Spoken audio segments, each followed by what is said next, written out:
It was just a portrait of a plantation owner and her slave until experts noticed a forbidden secret. A secret so carefully hidden that for more than a century and a half, it sat in plain sight, silent but unbroken, waiting for someone with the right tools, the right eyes, and the right determination to finally listen to what it had been trying to say. Dr. Sarah Mitchell stood at the receiving dock of the National Archives in Washington, D.C., signing for a package that had arrived with no return address. The concrete floor beneath her feet hummed faintly with the vibrations of delivery carts and rolling pallets, the air smelling faintly of dust, cardboard, and the metallic chill of a building that never truly slept. It was a Tuesday morning in March 2024, unseasonably cold, the sort of cold that seeped in through the cracks of your coat and curled around your bones, and she pulled her cardigan a little tighter around herself as she scrawled her signature on the digital pad. She had been curator of the Civil War photographic collection for 12 years, long enough for the staff at the loading dock to know her by name, long enough for the weight of the stories preserved in her department to sit quietly at the back of her mind, even when she went home at night. In that time, she had received hundreds of donations, daguerreotypes, ambrotypes, carte de visite, tintypes, stereographs, each one a fragile window into America's most turbulent period, each one a frozen moment ripped from lives that had once been messy, loud, joyful, violent, ordinary, and unbearable all at once. Some came from museums, some from historical societies, some from families who had held on to them for generations in shoeboxes under beds and in trunks in attics, reluctant to part with the physical relics of their ancestors, but finally choosing preservation over private keeping. But something about this package immediately caught her attention in a way that made her instincts prickle. The box was small, shoebox size but slightly flatter, carefully wrapped in brown paper with only her name and the archive's address written in neat block letters, the handwriting so controlled and anonymous that it almost felt like a disguise. No phone number, no email, no institutional return label, nothing to hint at a museum, auction house or law firm. Just that lonely label and the faint smell of old paper. Tucked under the string securing the wrapping was a single typed note, the letters slightly misaligned in that way that suggested an old manual typewriter or a deliberate attempt to obscure the digital origin. She slid it free and unfolded it. Dr. Mitchell, this photograph has been in my possession for 30 years. I inherited it from an estate sale in Charleston, South Carolina. I believe it may be historically significant, but I do not wish to be identified. Please examine it carefully. Some things are not what they appear. The truth matters more than my name. There was no signature, no date, no additional explanation. Sarah felt a familiar spark of curiosity flare in her chest, the kind that had pulled her into archival work in the first place. Anonymous donations were unusual but not unheard of. Sometimes people inherited items with troubling histories and wanted them properly archived without personal involvement. Sometimes it was shame, sometimes fear of family conflict, sometimes the heavy weight of knowing that your ancestors had done unforgivable things and not wanting your own name attached to the public reckoning that might follow. She had seen it before, descendants of enslavers who mailed in plantation ledgers, letters, whips and manacles, and begged that their identities be kept confidential, not because they opposed the truth coming out, but because they could not bear being the face of that truth when it finally did. She carefully lifted the photograph from its protective wrapping, her gloved fingers automatically adjusting to the delicate pressure required for handling century-old paper. It was a carte de visite, a small mounted photograph popular during the Civil War era, roughly the size of a modern business card, the kind people collected, exchanged, and tucked into albums as casually as people now saved selfies to their phones. It was in remarkably good condition for its age. The edges were only slightly worn, the sepia tones still strong, the image clean and sharp enough that even at a glance she could see the details in the clothing and facial expressions. The card mount had a faint gilt border, the studio name barely visible along the lower edge, worn almost to invisibility by time and handling. The image showed two people posed in a formal studio setting with a painted backdrop of classical columns and elegant draping, the kind of idealized generic background meant to signal refinement, civilization, and stability. On the left stood a white woman, approximately 28 to 30 years old by Sarah's quick visual estimation, wearing an elaborate silk dress with a wide hoop skirt, fitted bodice, and delicate lace collar typical of wealthy southern women in the early 1860s. The fabric seemed to shimmer even in monochrome, the layered folds of the skirt carefully arranged by the photographer or an assistant before the exposure, so that not a single wrinkle disrupted the illusion of effortless elegance. Her hair was styled in the fashion of the period, parted in the middle and pulled back smoothly into a low chignon, with perhaps a hint of curls pinned at the nape of her neck, though the image was small enough that such details required closer examination. She stood with confident posture, one hand resting an ornate side table carved with decorative flourishes, her expression serene and composed, lips pressed into the faintest non-smile that conveyed dignity without warmth. Her clothing and bearing communicated wealth, status, and the assured confidence of someone accustomed to authority, someone who had never had to wonder whether her presence in a room was welcome. On the right stood a black woman, noticeably younger, perhaps 22 to 24 years old, wearing a simple but well-made dress of dark fabric with a plain white collar that stood in stark tonal contrast to her skin and the rest of her clothing. The dress was neat but not luxurious, functional rather than fashionable, hinting at her status as a domestic worker.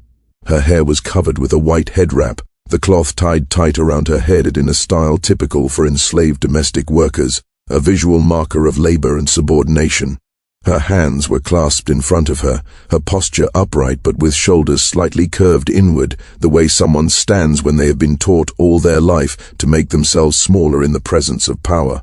Her expression was carefully neutral, her eyes cast slightly downward, in the deferential manner expected of enslaved people when being photographed with their enslavers, though there was something in the set of her mouth that suggested more than simple submission.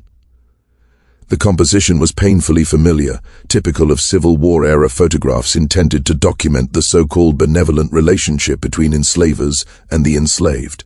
Propaganda images meant to justify the institution of slavery by portraying it as a paternalistic system where enslaved people were well cared for and content, grateful even, to live under the control of those who claimed to own them. Sarah had seen dozens, perhaps hundreds of similar photographs during her career. In some, enslaved child Wren stood beside white families like living props. In others, older black women hovered in the background as nursemaids, their very presence meant to signal loyalty. They always made her deeply uncomfortable, not just because they were visual documents of oppression, but because of how meticulously they had been staged to look like harmony, how violence, exploitation, and terror had been deliberately dressed up in silk and lace and framed as domestic tranquility.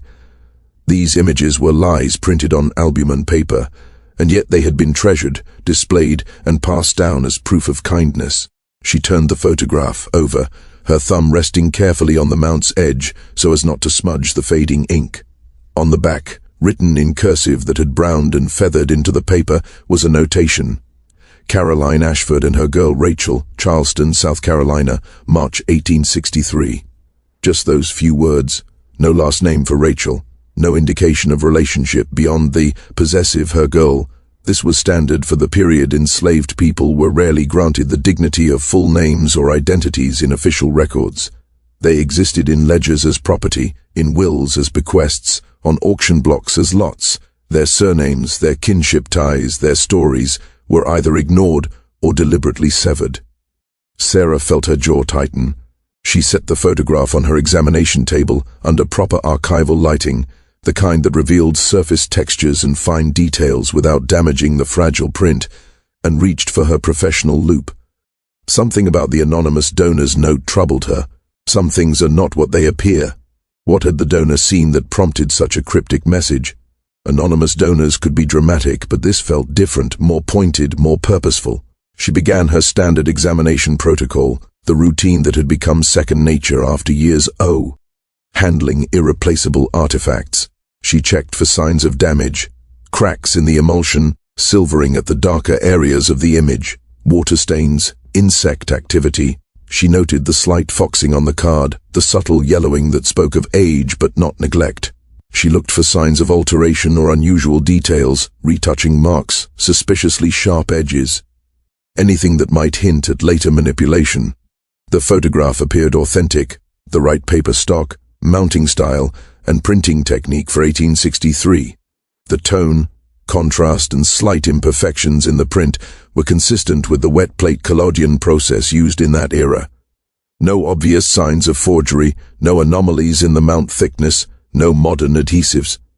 But as Sarah examined the faces more closely through her magnifying loupe, something began to nag at her professional instincts. Something in the set of their features, in the angle of their jaws, in the space between their eyes. Something she couldn't quite identify yet, but that made her lean closer, her breath catching slightly, her pulse quickening with the familiar sensation that a significant discovery was waiting to be made if she just kept looking. It was like staring at a page where you knew there was a hidden watermark, visible only at the right angle. She picked up her phone and called her colleague, Dr. James Warren, who specialized in forensic analysis of historical photographs, the kind of partner you wanted when an image held secrets beneath its surface. "James, can you come to my office? I need a second opinion on something," she said, trying to keep her tone calm and matter-of-fact. "Give me 10 minutes, he replied without hesitation, and she could already picture him closing whatever file he was working on and grabbing his equipment. While she waited, Sarah returned her attention to the photograph, to those two faces separated by the brutal hierarchy of 1863 Charleston, Caroline Ashford, plantation mistress, wrapped in silk and entitlement, Rachel, whose last name had been considered unworthy of recording, whose entire identity had been reduced to her girl. But something about those faces was beginning to disturb Sarah in ways she couldn't yet articulate. It was like looking at two variations of the same melody, one played loudly by an orchestra, the other whispered on a single instrument in the background. She reached for her digital scanner, knowing she needed to examine this image at far higher resolution than her loupe allowed. Whatever the anonymous donor had seen, Sarah was determined to find it, and determination in her line of work usually meant long hours, sore eyes, and discoveries that refused to let you sleep until you'd followed them as far as they could go. Dr. James Warren arrived with his portable digital microscope and laptop, the specialized equipment that had helped them authenticate and analyze countless historical photographs in the past. He was in his mid-40s, tall and slightly stooped from years of leaning over work tables, methodical and precise, with the patient demeanor of someone who understood that historical truth often revealed itself slowly, detail by detail, rather than in cinematic flashes. He stepped into her office, the familiar smell of archival boxes and old paper greeting him like an old friend. "What do we have?" he asked, setting up his equipment on Sarah's workstation with the efficient movements of long practice. Sarah handed him the photograph and the anonymous note. 1863, carte de visite from Charleston, she said. Plantation mistress and her enslaved domestic worker. On the surface, it's a standard propaganda composition for the period, but the donor specifically said to examine it carefully, that things aren't what they appear. James studied the age through Sarah's loupe first, his expression neutral and professional, eyes scanning slowly across the frame. He was quiet for a long moment, the kind of silence Sarah had learned to respect. Then he looked up, meeting her eyes. "Have you noticed the facial structure?" he asked, his voice lower now, more focused. Sarah felt her pulse quicken. "I was beginning to, yes," she admitted, "but I wanted your analysis before I said anything. I didn't want to jump to conclusions." James connected his digital microscope to his laptop and positioned the photograph under its lens with great care. The image appeared on the screen, enlarged and crisp, every line and shadow suddenly magnified into significance.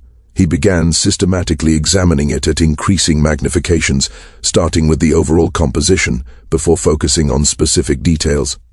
"Let's start with basic facial mapping," he said, opening specialized software used by forensic analysts to compare facial features in criminal investigations and historical identifications. On the screen, he began marking key points on Caroline Ashford's face, the distance between her eyes, the width of her nose, the angle of her cheekbones, the shape of her jawline, the curvature of her lips, the positioning of her ears relative to her eyes. Colored dots and lines appeared over her features, turning her composed face into a geometric diagram of heredity. Then he moved to Rachel's face, and began marking the same measurement points. Sarah watched the screen as the software generated overlay comparisons, graphs, and numbers, quietly translating bone structure into data. Even before the analysis was complete, the similarities were becoming undeniable. "The interocular distance is nearly identical," James said quietly, his voice taking on the focused intensity he always had when making a significant discovery. "Same ratio of face width to face length, nearly identical cheekbone structure. Look at the jawline. The angle is the same. And here, the shape of the ears, the way they sit relative to the eyes, that's genetically determined and remarkably similar." He pulled back to show both faces side by side on the screen, with the measurement overlays visible.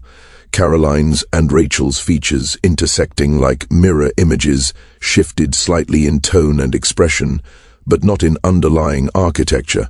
"Sarah, these two women share significant facial structure similarities, more than would be expected from random chance." Sarah leaned closer to the screen, her mind racing through the implications. She had seen familial resemblance before in photographs, mothers and daughters, siblings, cousins.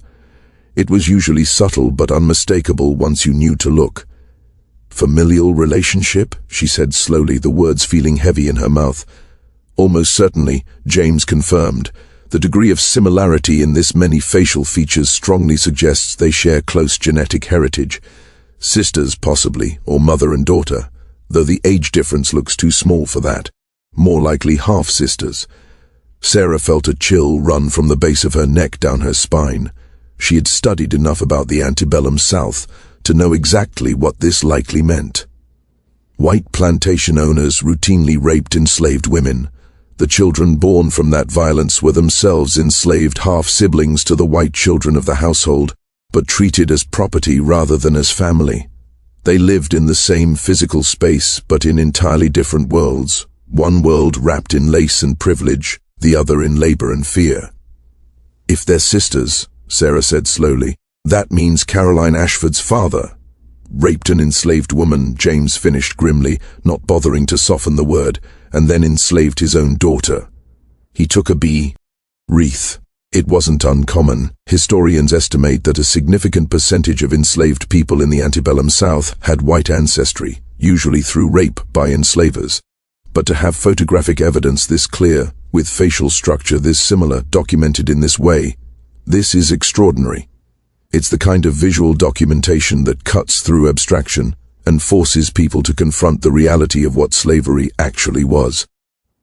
Sarah stood and walked to her window, looking out at the Washington traffic below, cars moving along Constitution Avenue, tourists with cameras strolling past, school groups filing into the building with chaperones and clipboards. Inside the archives, under layers of climate control, security and protocol, lay millions of records, laws, letters, maps, photographs, evidence of what a nation had done and what it had tried to forget. She pressed her palm lightly against the cool glass, trying to process what they were uncovering. "The anonymous donor knew," she said quietly. "That's why they said things aren't what they appear." This photograph wasn't just propaganda about the supposed benevolence of slavery. It's documentation of a white woman posing with her own half-sister, who was enslaved. It's a portrait of a family lie. "We need more evidence before we can make that claim definitively," James cautioned, ever the scientist. "Facial similarity is suggestive but not conclusive. We need historical records, birth records, plantation documents, family genealogies, and ideally, if we can find living descendants, DNA analysis would be definitive." Sarah turned back to the photograph on the screen. The note mentioned an estate sale in Charleston 30 years ago, in 1994. If this photograph came from the Ashford family estate, there might be other documents, she said, thinking aloud. Letters, plantation records, family Bibles. We need to find out everything we can about Caroline Ashford and her family. James nodded, already typing notes into his laptop. "I'll start with Charleston historical records. The Ashford name should be well documented. If they were wealthy plantation owners, they would have left a paper trail, land records, tax records, probate files. And if Caroline lived past the Civil War, there will be census records, property documents, possibly even newspaper mentions." "What about Rachel?" Sarah asked, her voice softer. "Will we find anything about her?"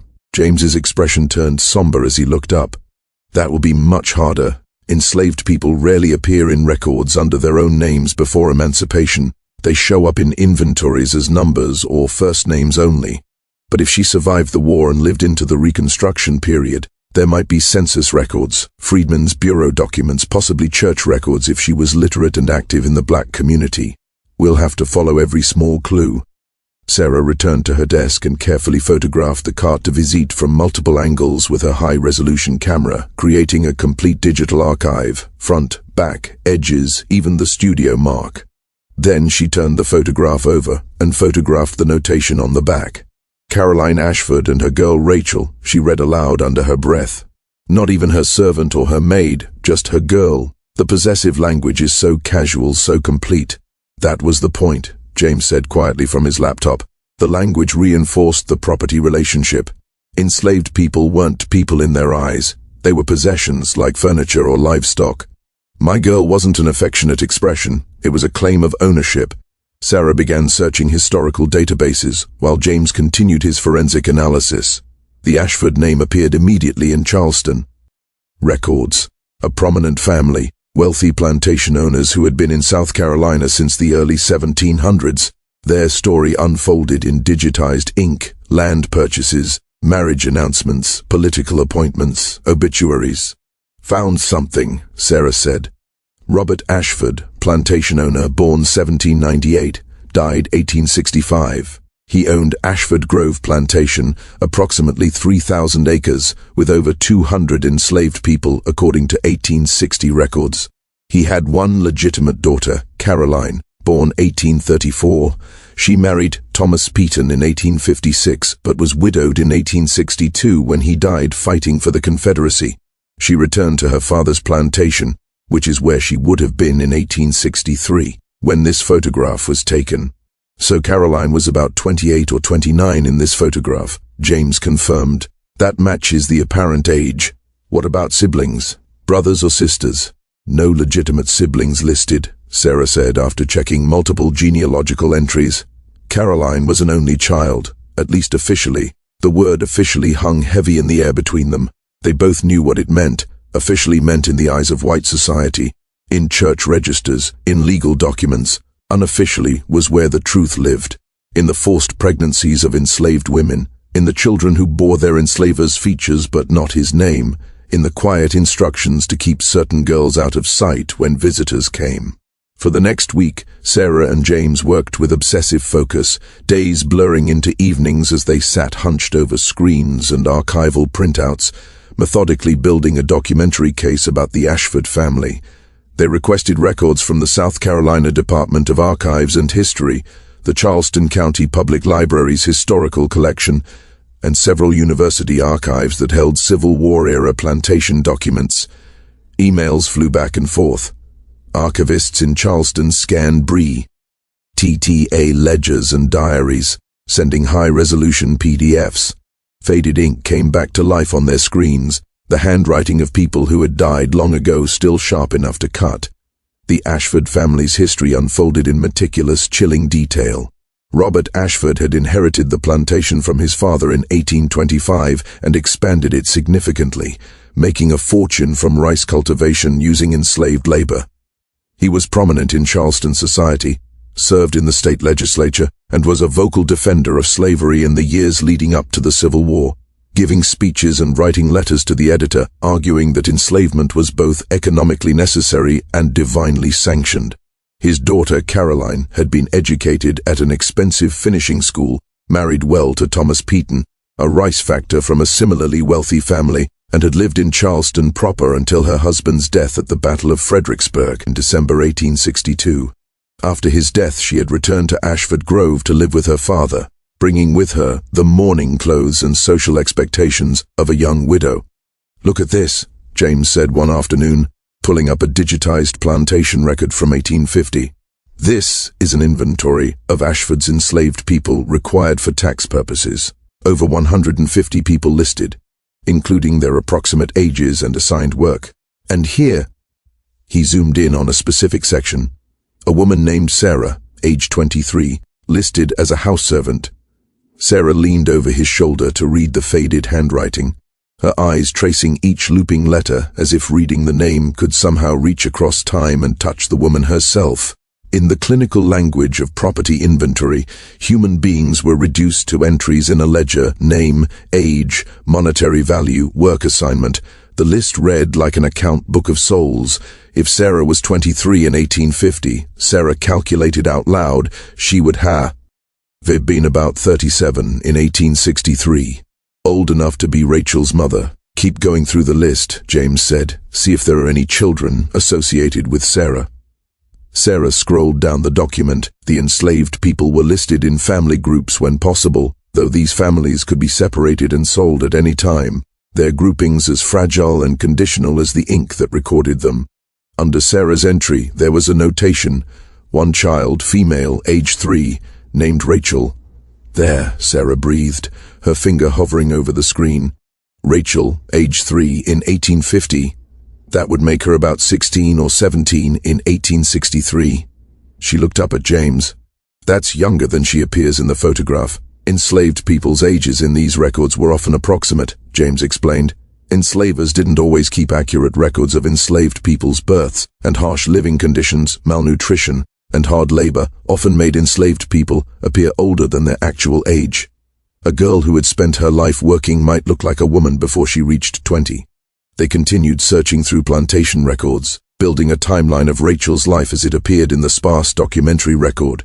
She was listed in subsequent tax inventories in 1855 and 1860, always as Sarah's daughter, always assigned to housework rather than field labor. A small mercy that likely had everything to do with her proximity to the main house and nothing to do with kindness. Then they found something that made Sarah's blood run cold. It was a plantation ledger from 1855 documenting the distribution of new clothing to enslaved workers. Most entries were routine. Men received 2 shirts and 1 pair of pants annually. Women received 2 dresses and 1 head covering. The entries were written in a neat, practiced hand, the same tone a shopkeeper might use for listing barrels or tools. But there was a hand. Written notation in the margin next to Rachel's name, added in a different ink and a slightly more hurried script. Give extra fabric this year. Master's orders. Girl looks like family. Keep her in-house away from visitors. Oh my God, Sarah whispered. They both stared at the screen. The words were as blunt as they were damning. They knew, she repeated, voice shaking slightly. Robert Ashford knew Rachel looked like his legitimate family, and he specifically ordered her kept hidden from outside visitors who might notice the resemblance. James was already photographing the screen with his camera, even though they had the digital file saved. Some instincts were automatic. This is direct documentary evidence that Rachel's appearance was unusual enough to warrant special attention, he said. Combined with the facial structure analysis, this strongly suggests she was Robert Ashford's biological daughter. Sarah felt rage building in her chest. Not the hot, brief anger of a traffic slight, but the cold, sustained fury that came from documenting historical injustice in precise detail, line by line, until you could no longer pretend that the cruelty had been abstract or accidental. Robert Ashford had raped an enslaved woman named Sarah. When their daughter Rachel was born, he enslaved his own child, and as Rachel grew and her resemblance to his white daughter Caroline became more apparent, he deliberately hid her away, knowing that her face itself was a confession. We need to find out what happened to Sarah, Sarah said quietly. Rachel's mother. Is she listed in later records? James pulled up the 1860 tax inventory and scrolled, scanning the names. Here, he said, stopping at an entry. Sarah, age 33, house servant. But look at the notation written next to her name in different ink, as if added later. Deceased, September 1860. No cause listed. Sarah S. Teared at the word, deceased. One word to sum up a life. Sarah.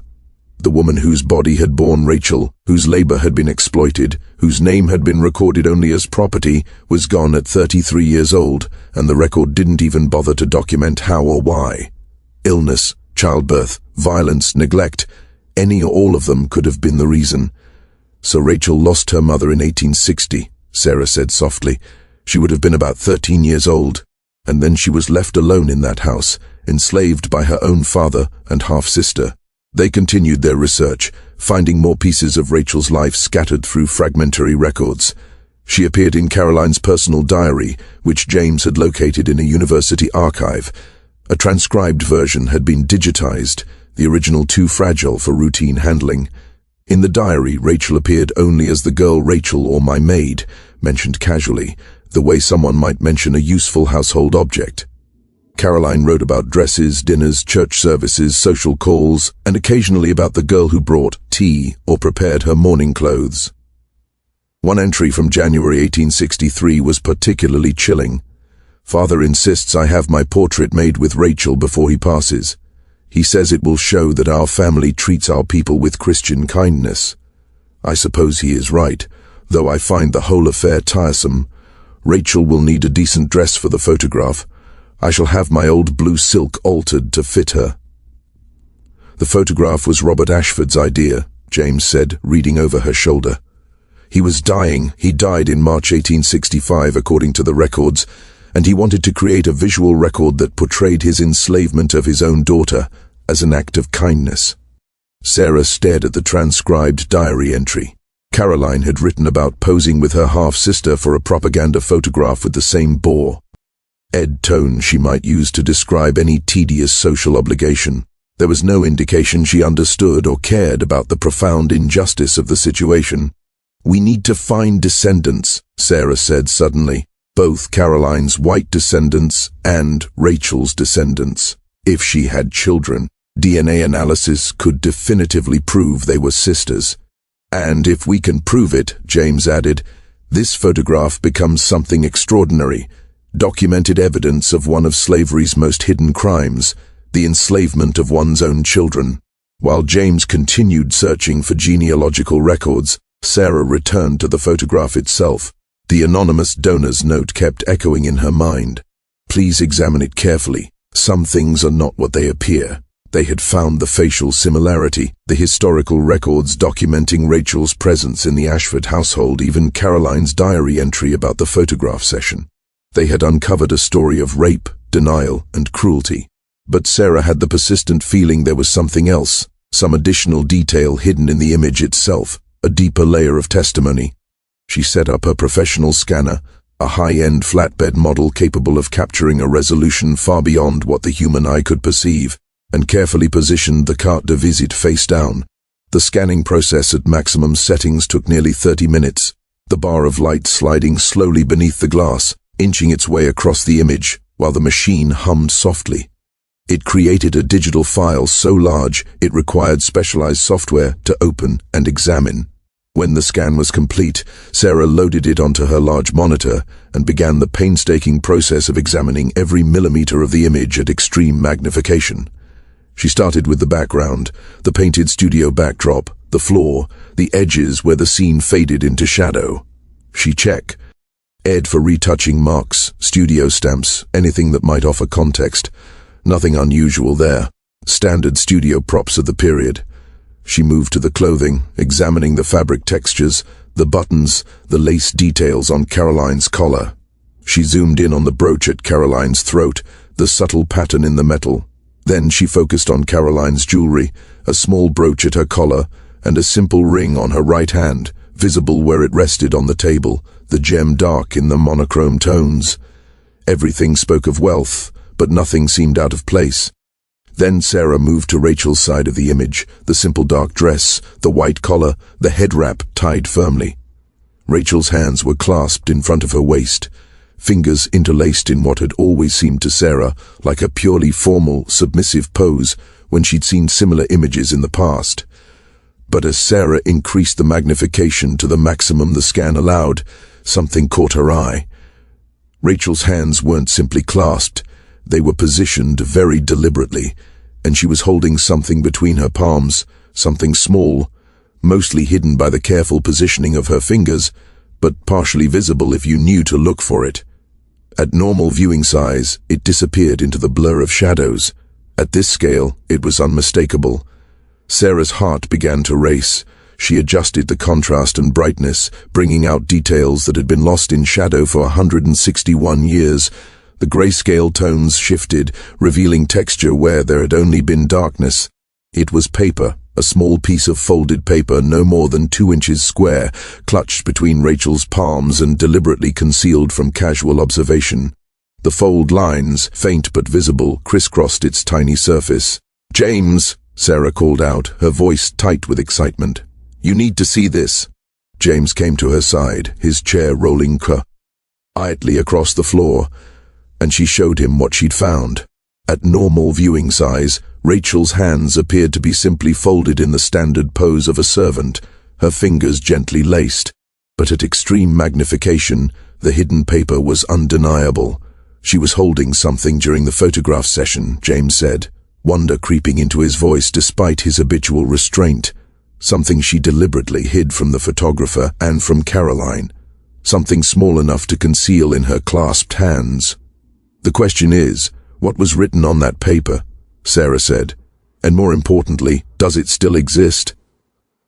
James pulled up the anonymous donor's note on his phone and read it again slowly. "Please examine it carefully. Some things are not what they appear." "The donor knew about the paper," he said. "That's what they wanted you to find.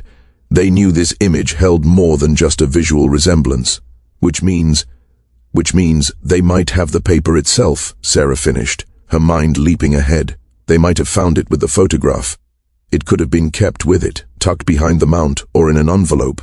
Maybe someone, generations ago, realized it was important and kept them together." She looked at the small, partially visible corner of paper hidden in Rachel's hands 161 years ago, imagining the courage and calculation it had taken for Rachel to hold it there, fully aware that the photograph was being created to show her as a loyal, contented servant. What had been so important that Rachel risked hiding it in a photograph that would be carefully examined and preserved by the family that enslaved her?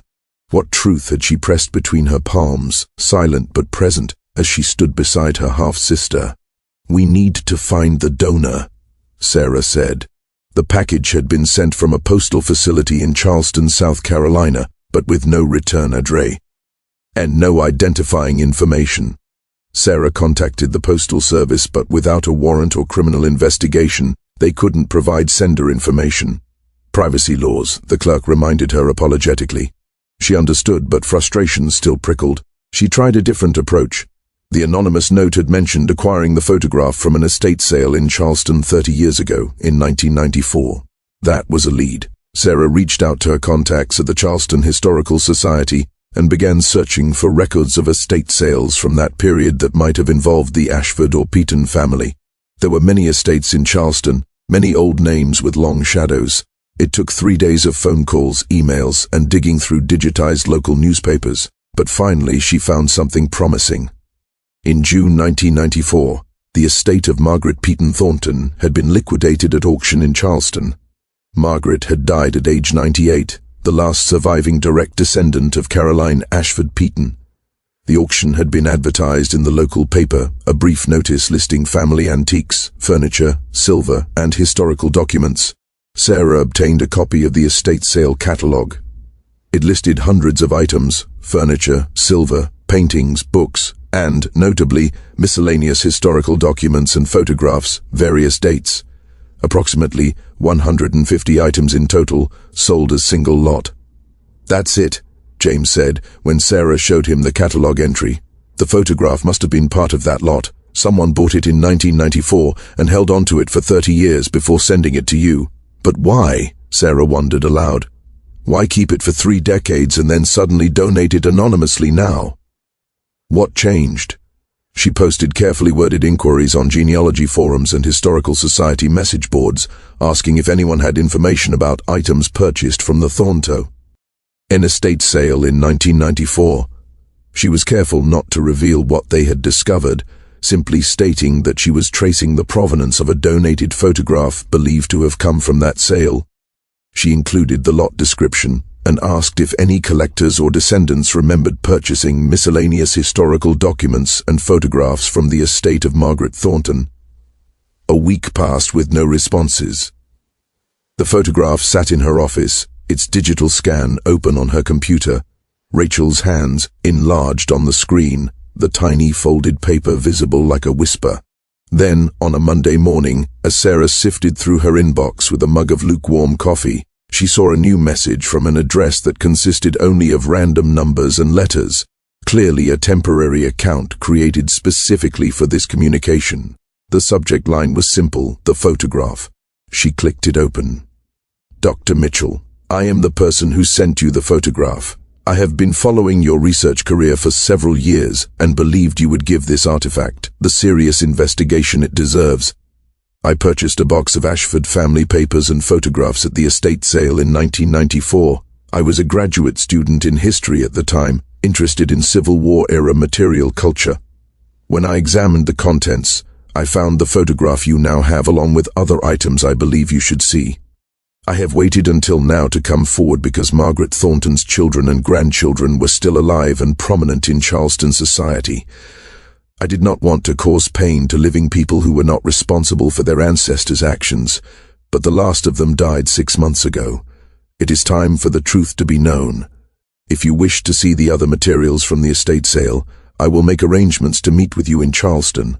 I still prefer to remain anonymous for personal reasons, but I will provide you with everything I have. Reply to this email if you are interested. Sarah read the message 3 times, her heart beating faster with each pass. The anonymous donor had more materials, potentially more evidence about Rachel and the Ashford family, perhaps even an explanation for what Rachel had been holding in her clasped hands during the photograph session. She looked at James, who had been reading over her shoulder, his eyebrows drawn together in concentration. I have to go to Charleston, she said. We both do, he replied immediately. If there are additional documents, we'll need to authenticate them and create a complete archive. And if that paper still exists, he didn't finish the sentence. He didn't need to. Sarah replied to the email at once. I am very interested in examining any additional materials you possess. When and where would you like to meet? I can travel to Charleston at your convenience. Thank you for entrusting this important historical evidence to the archives. Dr. Sarah Mitchell. The response came within an hour, as if the sender had been waiting at their keyboard for Sarah's reply. Saturday, 2 p.m., at the Charleston Archives and History Center, 161 Meeting Street. Ask for a private examination room. I will deliver the materials to you there. I will not stay. I will simply drop off a box and leave. Please examine everything carefully. The truth about Rachel is more extraordinary than you yet realize. And yes, the paper she was holding in the photograph is included in the materials. Sarah felt chills run down her spine. The paper Rachel had hidden 161 years ago still existed. It had survived war, Reconstruction, Jim Crow, family secrets, estate sales, and 3 decades in a private collection.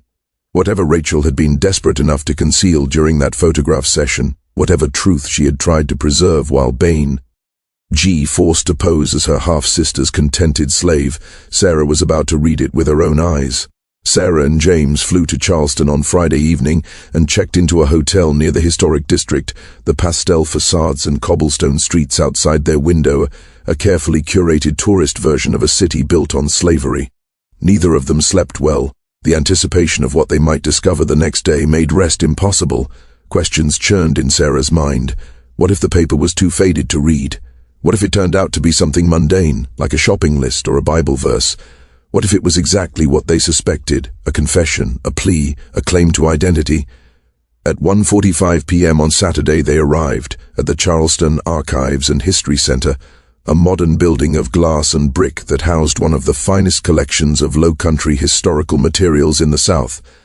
The contrast between the climate-controlled reading rooms and the history documented within them was always jarring. Cool air, quiet voices, and, in boxes and folders, centuries of heat and violence. Sarah had reserved a private examination room, a climate-controlled space with proper archival handling equipment, foam supports, book cradles, soft weights, gloves, designed for researchers working with fragile documents. They waited, making small talk that neither of them really heard, checking their watches, glancing toward the door each time footsteps sounded in the hallway. At exactly 2 p.m., there was a knock on the examination room door. Sarah opened it to find a staff member holding a cardboard box, medium-sized and unmarked, except for a small label with her name. This was just dropped off at the front desk for Dr. Sarah Mitchell, the young woman said. The person who delivered it didn't give a name, just said you were expecting it. "Did you see who dropped it off?" Sarah asked. "Ed. An older person, maybe 60 seconds or 70 seconds, wearing a hat and sunglasses," the staff member said, thinking back. "I couldn't tell if it was a man or a woman, honestly.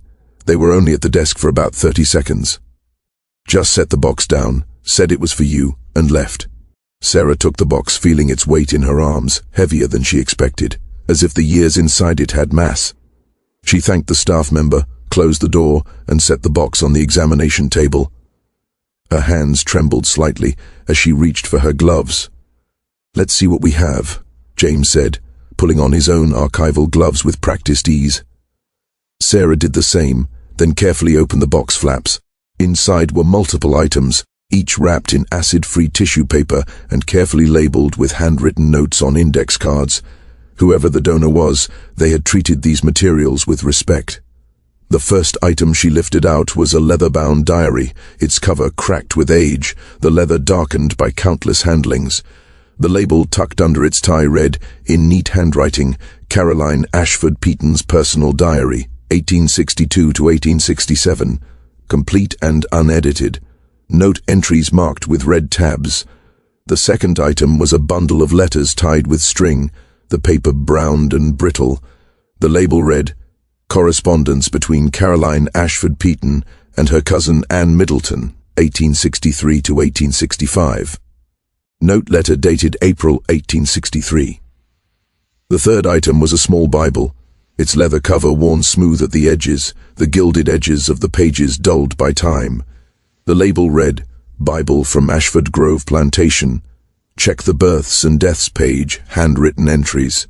And finally, wrapped in multiple layers of tissue paper like a relic, was a small folded piece of yellow paper, brittle with age, its edges uneven, as if torn from a larger sheet. The label on its wrapper read simply, "This is what Rachel was holding. Read it first." Sarah and James looked at each other. The room seemed to grow quieter, the hum of the air conditioning receding into the background. With trembling hands, Sarah carefully unfolded the fragile paper, supporting it on a clean piece of archival matboard to prevent tearing. The paper had been folded very small, small enough to hide in clasped hands, but when fully opened, it was approximately 4 inches square. The edges were torn, suggesting it had indeed been ripped from a larger document, perhaps a journal page, perhaps a letter.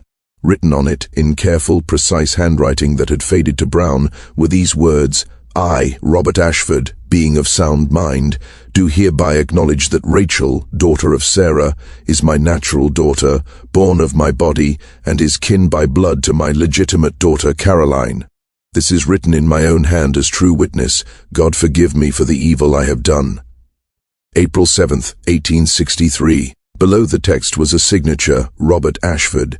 The room went absolutely silent. The past, which had already been loud, seemed to roar in that silence. "It's a confession," James whispered finally, reverently, as if they were in a church. A written, signed confession that Rachel was his daughter.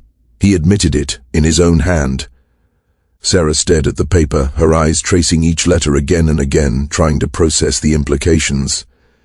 He wrote this in April 1863, just a month after the photograph was taken. He had been dying, his heart failing, and at last, perhaps for the first time in his life, he had allowed himself to name his sin clearly on paper. He wrote this knowing he might die soon. He knew what he had done, enslaving his own child, and he couldn't carry it silently to the grave. But he still didn't free her. He gave her a piece of paper instead. Why would he write it? James asked aloud, his analytical mind already spinning. He'd kept Rachel enslaved her entire life. Why confess now, privately, instead of publicly acknowledging her and freeing her? Guilt, maybe, Sarah said, or fear of divine judgment. He was a man steeped in a culture that preached Christian morality while practicing the opposite. When death comes close, some people try to bargain with God with words, even if they won't make actual reparations in the world. Maybe he thought this confession would count for something. She paused, then added softly, and maybe, deep down, he knew that one day, someone else might read this and tell the truth he was too cowardly to live by. But how did Rachel get it? James wondered, voicing the question that had been hovering in Sarah's own mind. This is written in Robert Ashford's hand, probably in his private study. How did an enslaved young woman get access to her enslaver's signed confession and keep it? Sarah carefully photographed the document from multiple angles before responding, each click of the camera a small act of preservation. "That's what we need to find out," she said. "Let's look at the other materials." She opened Caroline's diary to the first page marked with a red tab. The entry was dated March 15, 1863, just days before the date on the photograph's back. "Father is dying. The doctor says his heart is failing, and he has perhaps 6 months remaining. He has become maudlin and speaks constantly of his sins and fears of judgment. This morning he asked me to bring the girl Rachel to his study, which I found peculiar as he has never taken particular interest in her before. They spoke privately for nearly an hour. When Rachel emerged, her face was strange. I cannot describe it. Not quite tears, but something profound. Father would not tell me what they discussed. He only said that he had made his peace with something that had long troubled him." Sarah felt her throat tighten. Here, in Caroline's own words, was the moment the confession had changed hands. The next marked entry was dated April 10, 1863. "Something extraordinary and troubling has occurred. 3 days ago, Father called me to his study and confessed something that has shaken the foundation of my understanding. He told me that the girl Rachel, who has been in our household since she was born, is actually his daughter by one of our slaves. She is my half-sister, Anne, my sister, and I have treated her as a servant her entire life. I do not know how to rectify this." Father said he had written a document acknowledging this fact and had given it to Rachel herself, telling her she was his daughter and asking her forgiveness. I was horrified. I asked him if he intended to free Rachel to acknowledge her publicly. He said he had not the courage for that, but that he wished her to know the truth privately and to have his written word as proof should she ever need it. He asked me to treat her with more kindness, as she was my sister. I do not know what to think or feel. My world has turned upside down. Sarah read the words slowly, the reality of the situation deepening with every sentence. Caroline had known. After the photograph was taken, she had learned that Rachel was her half-sister, and Robert Ashford had given Rachel his written confession directly. He had put the truth into Rachel's hands, and then left her in bondage. The next marked entry was dated June 2, 1863. "I am trying to fulfill Father's wish to treat Rachel with more kindness, but I find it difficult. The habits of a lifetime are not easily broken. She is still a Negro, still a servant, regardless of whose daughter she may be. Today, I asked her if she still possessed Father's paper, the one acknowledging her parentage. She said she kept it hidden and safe.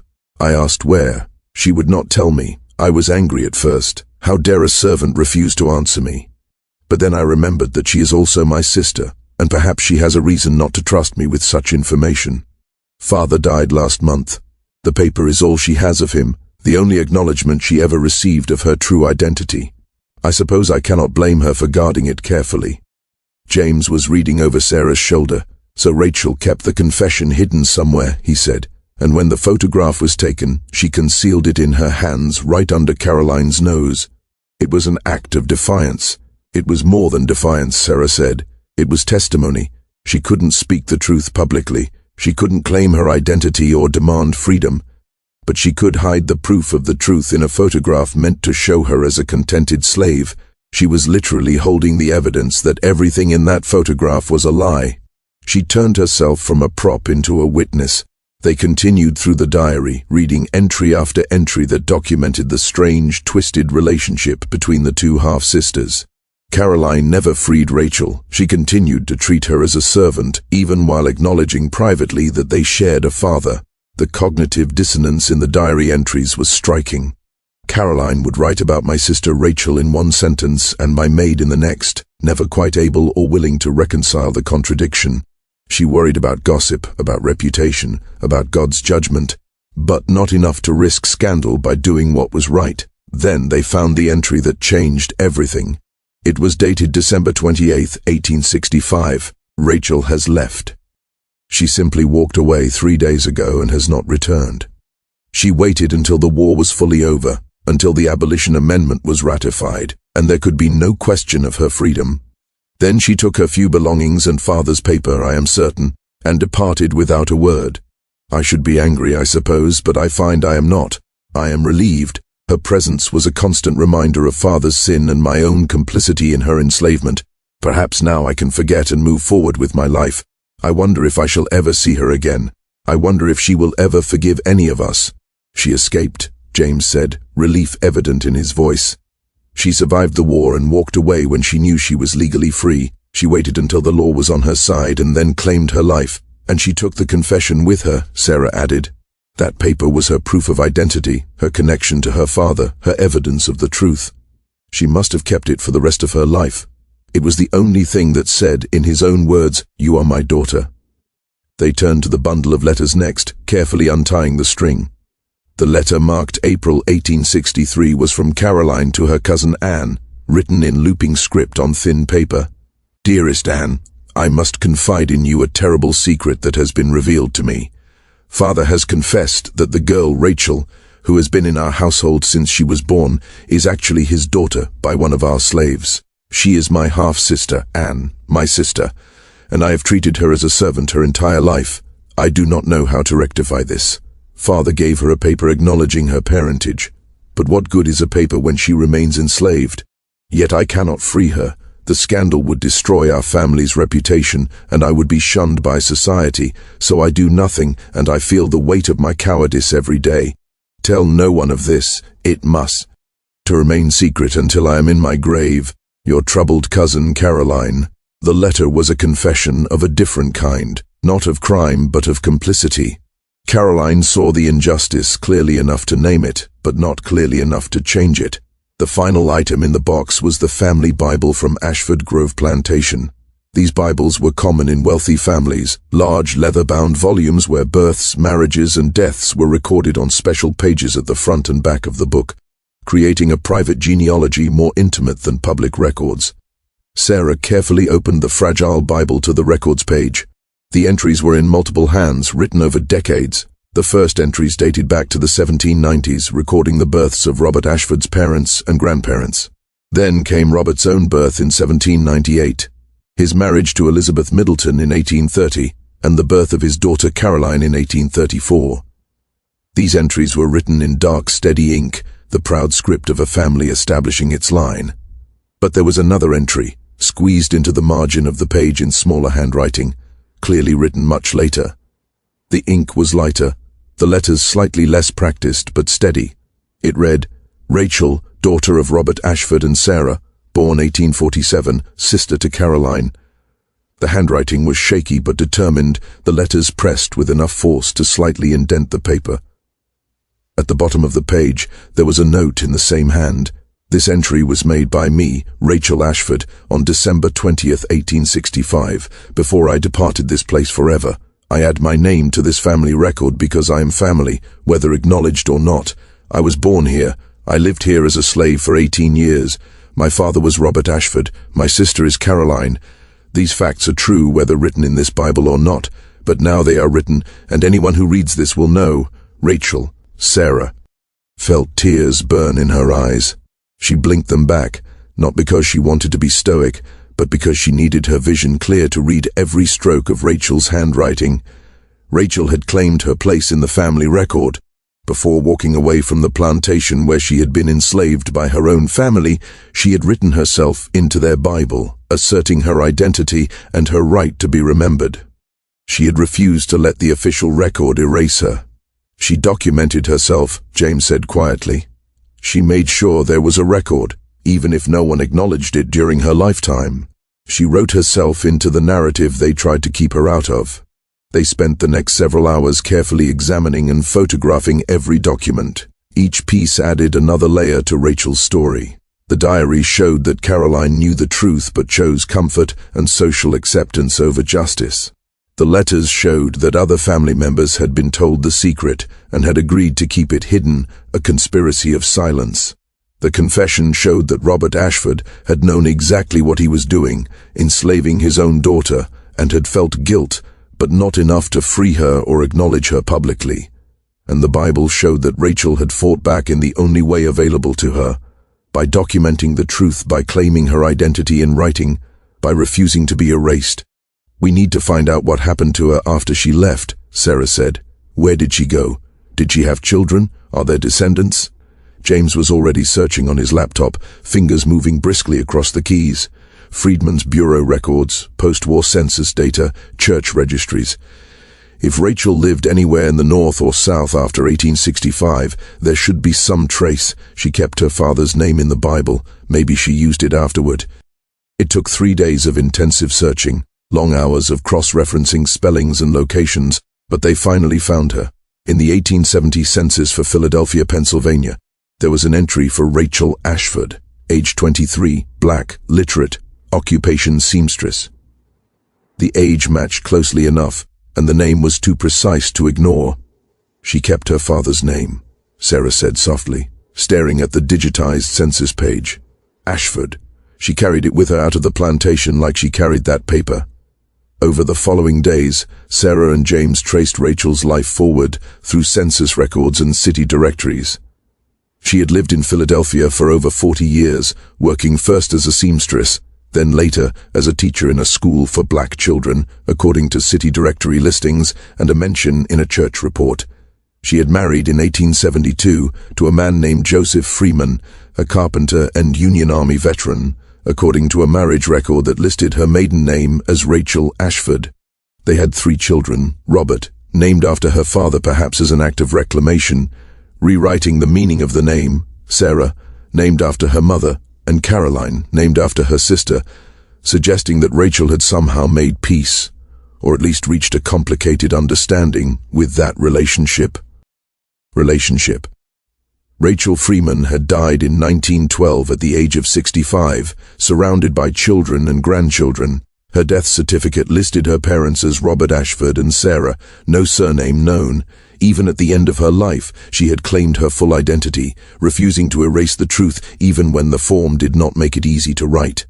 4 months after receiving the anonymous package, Sarah successfully traced living descendants from both Rachel's and Caroline's family lines.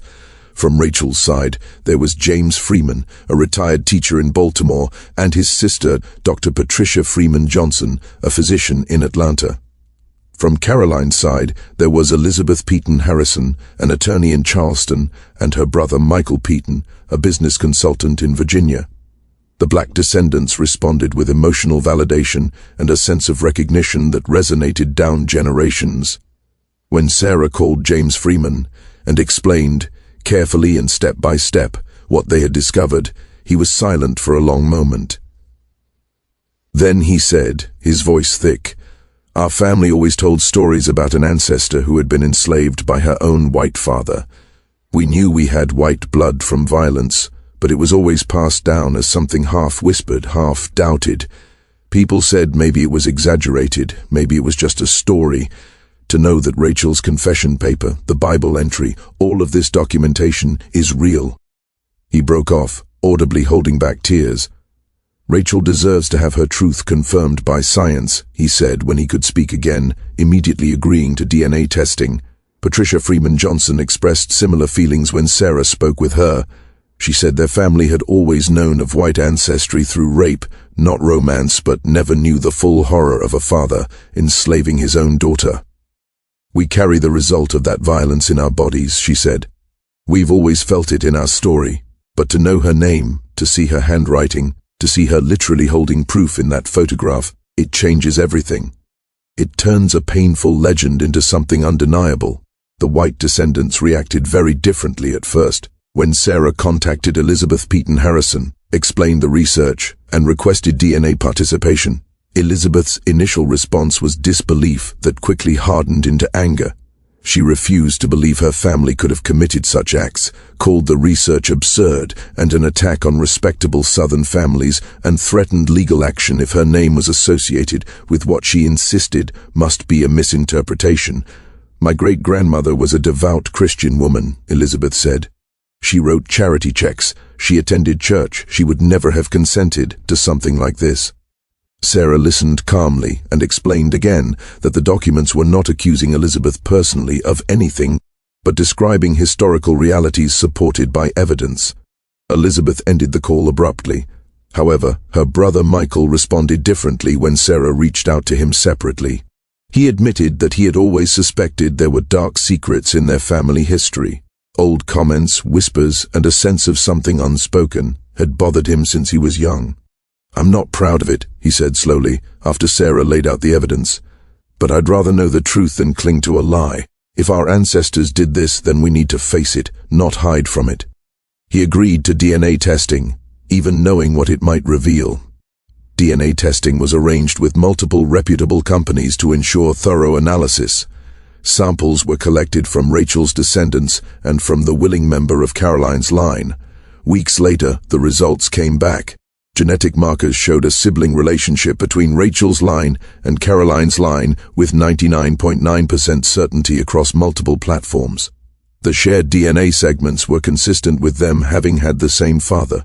There was no scientific room for doubt. Rachel and Caroline were half-sisters, daughters of the same man.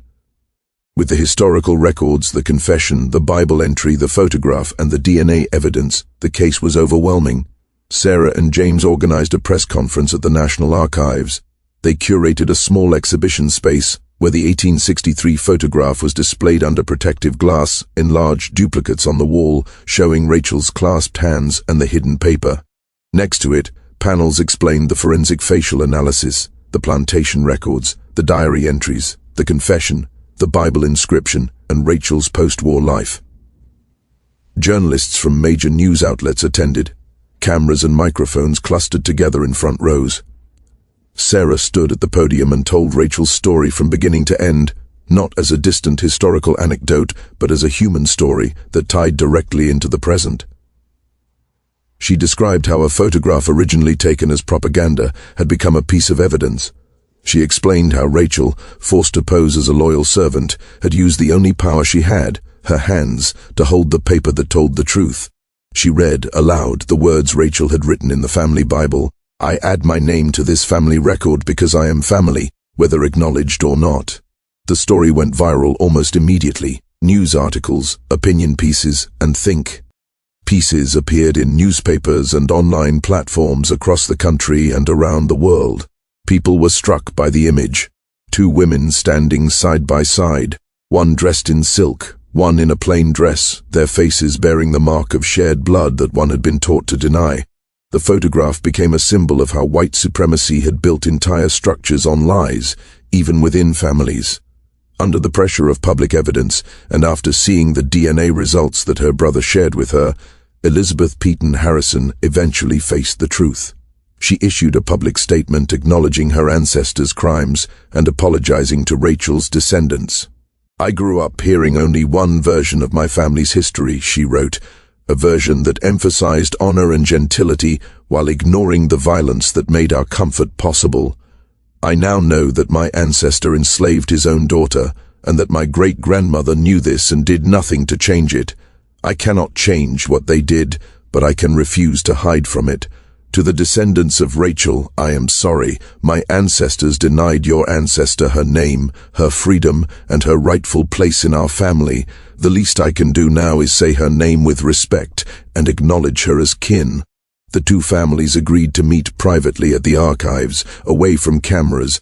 It was not a neat reconciliation. Such wounds do not heal with a single meeting. But it was a beginning. In a quiet conference room, they examined the photograph together. James Freeman held a copy of the image in his hands, his thumb brushing lightly over Rachel's face. "She looks like my sister," he said softly, glancing at Patricia. "She has that same jawline, the same eyes. I've seen that face at family reunions." Patricia nodded, tears in her eyes. "She looks like our grandmother," she whispered. On the other side of the table, Michael stared at the enlarged print of his ancestor Caroline, then at Rachel, then back again. "I see my mother's nose," he said finally, sounding shaken. "I see our grandfather in the shape of their faces. I grew up with paintings of Caroline on the wall and never knew who was missing from that picture." Together they looked at the close-up of Rachel's hands, the small folded paper visible between her fingers. Sarah placed the original confession, carefully encased in archival housing, on the table where they could see it. It was hard not to imagine those same words pressed between Rachel's palms as she stood motionless in a Charleston studio in 1863. The photograph that had once been a lie was now framed as truth. The Smithsonian eventually created a permanent exhibit titled "Hidden in Plain Sight: Rachel's Testimony."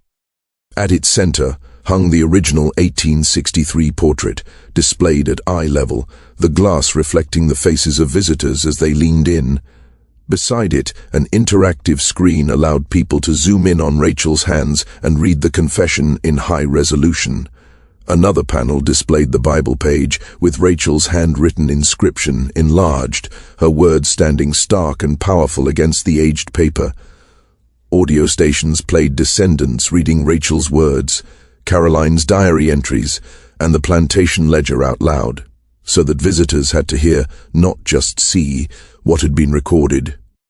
School groups came, young students standing in clusters in front of the photograph, listening as guides explained how a system of racial hierarchy had been enforced not only with whips and laws, but with pictures, stories, and silence.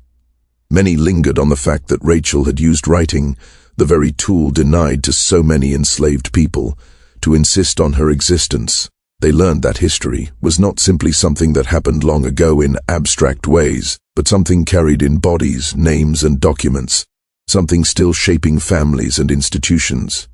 Rachel's descendants finally had irrefutable proof of what their grandmother had always told them in family stories, that they came from a woman who had been enslaved by her own father, who had refused to let that be the end of her story, who had walked away when the law finally gave her a narrow opening, who had written herself into the record.